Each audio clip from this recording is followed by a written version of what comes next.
dengan saya Arif Muhammad Fauji dalam materi Sejarah Indonesia. Pada pertemuan kali ini kita akan membahas penjajahan kolonialisme bangsa barat di Indonesia. Sebagaimana yang kita ketahui, selama 350 tahun bangsa Indonesia dijajah oleh bangsa barat. Sangat lama sekali penjajahan bangsa barat ke sini. Nah, pertanyaannya, kenapa mereka bisa menjajah Indonesia? Dari mana mereka tahu adanya Indonesia? Kenapa mereka bisa datang ke sini? Nah, pada video kali ini kita akan membahas kenapa bangsa barat menjelajah dunia, datang ke Indonesia, apa tujuannya mereka ke sini. Sebelum kita membahas bagaimana masa penjajahan bangsa barat di Indonesia, alangkah baiknya kita bahas dulu bagaimana kondisi bangsa barat atau bangsa Eropa sebelum mereka melakukan penjelajahan. Sebagaimana yang kita ketahui, mayoritas penduduk bangsa barat atau bangsa Eropa sebelum mereka melakukan penjelajahan, mereka mayoritasnya adalah pedagang. Mereka berdagang di sebuah kota yang dinamakan Konstantinopel, di mana kota tersebut merupakan pusat dari perdagangan Eropa, penghubung antara negara-negara timur dengan negara-negara barat. Di sana pusatnya yang dikuasai oleh sebuah kerajaan bernama Kerajaan Romawi Kuno. Sehingga kebutuhan bangsa Eropa, baik kebutuhan pokok atau primer, sekunder dan sebagainya, bisa didapat di Konstantinopel ini dengan harga yang sangat murah. Pedagang Arab, pedagang Cina, pedagang India pada datang ke sana untuk melakukan perdagangan di Konstantinopel. Tetapi kondisi ini berubah ketika tahun 1453 ada sebuah kerajaan di daerah timur, yaitu Kerajaan Turki Utsmani atau yang terkenal dengan Kerajaan Ottoman, yang dipimpin oleh Sultan Mehmed II atau yang kita kenal sebagai Sultan Muhammad Al-Fatih, sang penakluk, di mana kerajaan Islam ini, kerajaan Ottoman ini bisa menguasai Konstantinopel, bahkan menaklukkan Konstantinopel, sehingga Konstantinopel yang asalnya berada di bawah kekuasaan Romawi kuno jatuh ke tangan kerajaan Turki Utsmani yang dipimpin oleh Sultan Muhammad Al-Fatih. Dari sinilah mulai titik balik kehancuran bangsa barat. Bangsa barat mulai berpikir di sini, karena ada beberapa kebijakan Ottoman yang memberat sebelahkan bangsa barat, di mana bangsa barat diboikot dari perdagangan di Konstantinopel. Bahkan harga barang di Konstantinopel menjadi naik kalau dijual kepada bangsa barat atau bangsa Eropa. Sehingga dari sinilah bangsa barat mulai berpikir bagaimana caranya agar bisa berdagang, agar bisa mendapatkan bahan-bahan mentah tapi tidak melewati daerah Konstantinopel, tidak membeli barang dari Konstantinopel. Maka mereka mulai mencari tahu, daripada membeli di Konstantinopel, lebih baik dia membeli atau mendapatkan barang-barang mentah tersebut dari sumbernya langsung. Dan sumber-sumber barang mentah seperti rempah-rempah, minyak, emas dan sebagainya itu ada di daerah Afrika dan juga di daerah Asia. Sehingga dari sanalah latar belakang utama, pemicu utama kenapa bangsa barat atau bangsa Eropa menjelajah dunia, ingin mencari rempah-rempah secara langsung ke Asia dan ke Afrika, supaya tidak membeli di Konstantinopel yang telah dikuasai oleh kerajaan Turki Utsmani. Itu pemicu utama atau latar belakang utamanya. Nah, setelah kita tahu bagaimana pemicu utama atau latar belakang utama bangsa barat menjelajah dunia, sekarang kita pelajari apa saja tujuan mereka menjelajah dunia. Tujuan mereka menjelajah dunia itu ada 3 yang kita kenal sebagai semangat 3G atau gold, glory, dan gospel. Ya. Gold artinya emas, glory artinya kejayaan, gospel artinya menyebarkan agama Nasrani. Nah, yang pertama kita bahas yaitu gold. Ya. Mencari emas atau yang kita artikan mencari kekayaan, di mana pada abad ke-15 itu terkenal ada satu paham yaitu merkantilisme. Paham ini menjelaskan bahwa sebuah negara disebut sebagai negara yang maju, yang kaya bila mereka memiliki emas yang sangat banyak, bila memiliki kekayaan yang sangat besar, yang sangat banyak sekali. Ini paham dari merkantilisme. Sehingga bangsa Eropa mereka berlomba-lomba ingin menjadi negara besar. Dengan cara apa? Dengan cara mengumpulkan kekayaan yang sangat banyak sekali. Mengumpulkan emas-emas mulia yang ada di seluruh dunia agar disebut sebagai negara yang superpower. Ini tujuan pertama, sehingga mereka menjelajah dunia agar ingin mendapatkan kekayaan, ingin mencari emas murni, emas hitam ataupun emas putih. Itu yang pertama, tujuan mereka. Yang kedua, tujuan mereka menjelajah dunia adalah glory atau mencari kejayaan. Di mana di sini bangsa Eropa, khususnya bangsa Portugis, Spanyol, ingin membuktikan bahwa di negara mereka merupakan negara yang jaya, yang bisa menguasai negara-negara yang lain. Sebuah negara juga disebut sebagai negara besar bila memiliki daerah-daerah kekuasaan. Sehingga mereka ingin membuktikan, ingin memperluaskan kejayaan-kejayaan yang ada di mereka di seluruh dunia. Itu yang kedua, tujuan mereka. Dan yang ketiga, tujuan mereka menjelajah dunia yaitu adalah gospel, menyebarkan agama Nasrani atau menyebarkan agama Kristen.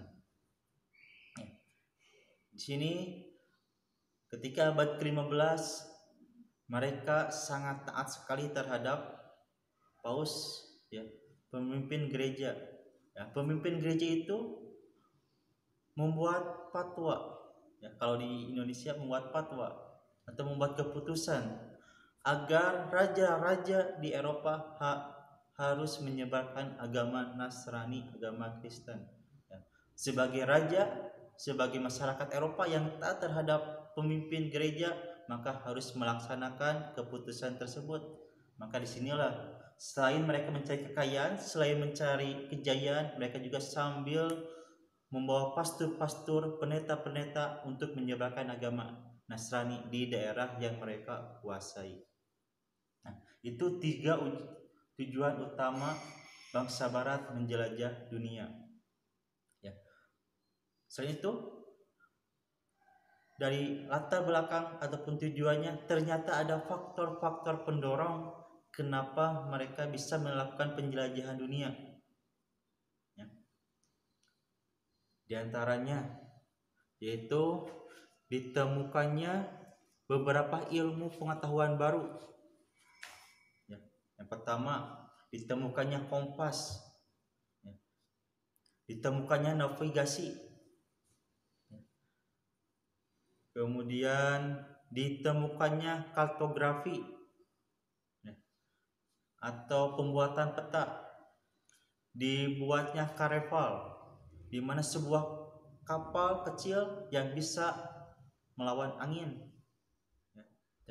Inilah faktor pendorong kenapa bangsa Barat berani untuk melakukan penjelajahan dunia, karena ditemukan beberapa barang yang memudahkan mereka untuk melakukan penjelajahan dunia.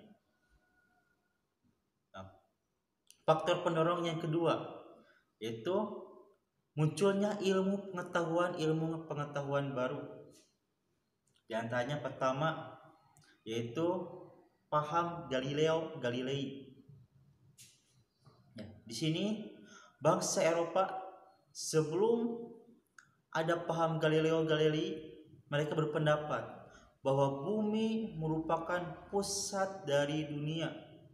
Ya, matahari, bulan itu mengelilingi bumi, sehingga mereka beranggapan bahwa bumi itu ibarat hamparan atau datar. Pasti ada ujung dunianya, sehingga mereka tidak berani untuk menyeberang lautan, takut ketemu dengan ujung dunia dan tenggelam hilang di ujung dunia tersebut. Itu paham bangsa Eropa sebelum abad ke-15.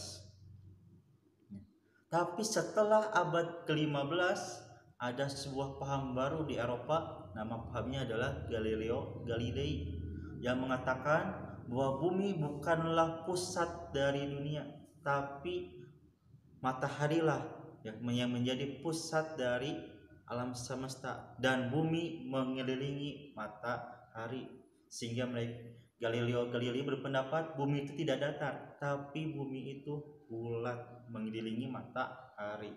Dari sinilah bangsa Eropa mulai ingin membuktikan apakah betul bumi itu bulat, sehingga mereka ingin membuktikannya dengan cara menjelajah dunia. Itu paham yang pertama, Galileo Galilei. Dan yang kedua ya, yaitu paham dari Marco Polo, ya, di mana dia punya buku yang dinamakan dengan The Travel of Marco Polo, sebuah perjalanan dari Marco Polo yang isinya dia menceritakan bagaimana kekayaan sumber daya alam yang ada di Afrika dan di Asia. Dia menyebutkan bahwa di Asia, di Afrika merupakan surganya dunia, sehingga bangsa Eropa ingin membuktikan apakah betul di Afrika dan di Asia merupakan surganya dunia, karena banyak sekali ditemukan rempah-rempah yang mereka butuhkan untuk kehidupan sehari-hari. Inilah dua paham yang membuat mereka ingin menjelajah dunia. Faktor pendorong yang ketiga yaitu daerah Portugis dan daerah Spanyol merupakan daerah pengungsian orang-orang Konstantinopel yang tidak setuju dengan kepemimpinan dari Turki Utsmani atau Sultan Muhammad Al-Fatih. Dan ketika mereka singgah mengungsi di Portugis dan di Spanyol, orang-orang pengungsian tersebut menceritakan bagaimana kisah-kisah yang ada di Asia dan di Afrika. Mereka menceritakan kekayaan alam yang ada di Asia di Afrika. Sehingga inilah juga faktor pendorong kenapa bangsa Barat ingin menjelajah dunia, ingin membuktikan juga langsung apakah betul di Asia dan di Afrika merupakan daerah sumber dari rempah-rempah. Nah, itu faktor pendorong kenapa bangsa Barat menjelajah dunia.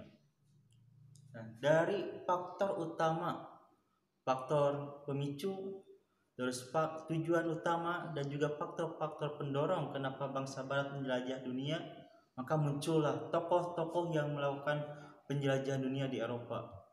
Yang pertama, contohnya di Portugis. Ya.